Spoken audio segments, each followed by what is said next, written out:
Tahun 2006, tim gabungan PT Krakatau Steel Persero Tbk dan PT Aneka Tambang Persero Tbk mulai melakukan studi kelayakan mengenai pengembangan industri besi dan baja di Kalimantan.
Yang dijunjung, PT Meratus Jaya Iron and Steel siap menjalankan amanat pengembangan industri besi baja lokal dengan pertumbuhan yang berkelanjutan, yang diaplikasikan melalui operasional pabrik dan segi komersial perusahaan yang terencana, yang tak lepas dari dukungan tata kelola perusahaan yang akuntabel dari aspek keuangan sampai sumber daya manusia.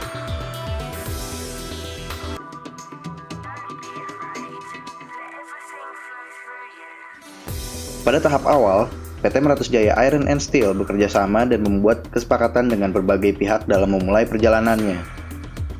baik dari sisi permodalan, pasokan bahan baku, infrastruktur, konstruksi, dan juga produk off-taker. Sebagai realisasi pengembangan industri besi dan baja di Kalimantan, PT Meratus Jaya Iron and Steel memulai pembangunan iron making dan power plant pada tahap pertamanya. Teknologi iron making and power plant di PT Meratus Jaya Iron and Steel merupakan teknologi rotary kiln terbesar